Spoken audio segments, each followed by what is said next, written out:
Okay, so the media lost their minds yesterday because they didn't just say, what Trump is saying here is that he's judging immigrants by their country of origin, and that's bigoted.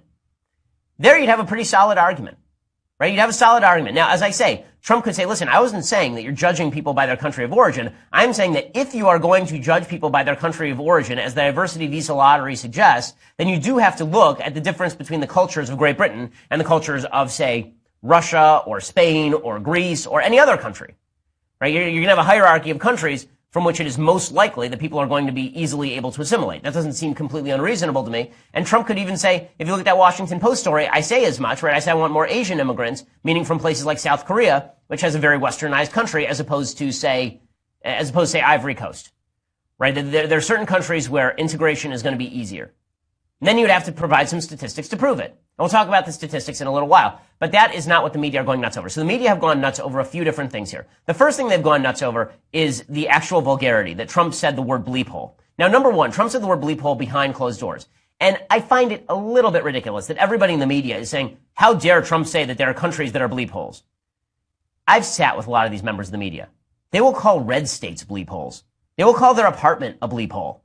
They will suggest that that the recycling center 2 blocks from their house is a bleep hole.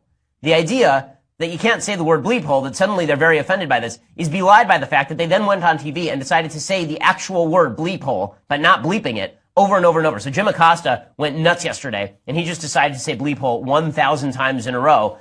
Again, I don't know what editorial standard is here. I know NPR has now said that they're not going to bleep it out. They're going to say shh hole, right? They're not actually going to bleep it out. They're going to say the entire word. Now, what's amazing about this is, of course, this is not the first time in American politics that people have cursed before. Before I get to the media going crazy over this, first, I want to show you, okay? You remember when Joe Biden, it was a big headline. Joe Biden said to Barack Obama that when Obamacare passed, he said on an open mic, that this is a big effing deal. Flashback, okay? Here's Biden saying that. Ladies and gentlemen, the President of the United States of America, Barack Obama.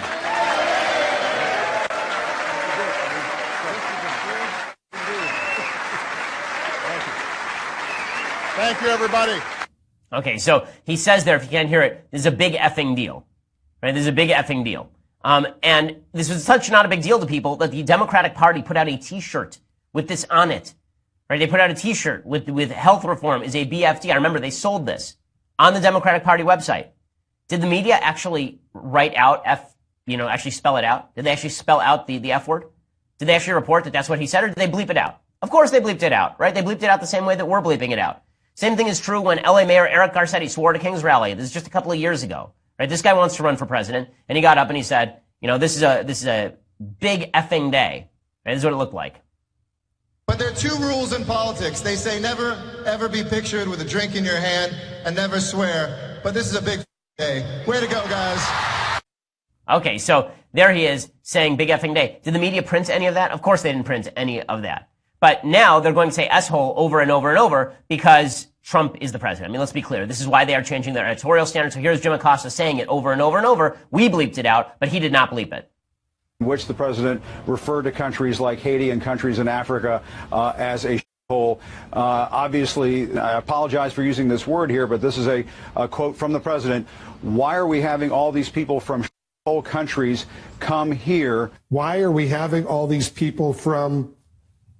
You get the point. Mm-hmm. And I notice you, Wolf, you hesitated to use that word. I hesitate to use it myself as an S-hole or hole is what the word that the Washington Post is quoting the president is saying. This new editorial standard where you only quote the curse word in order to humiliate Trump is obviously directed at Trump.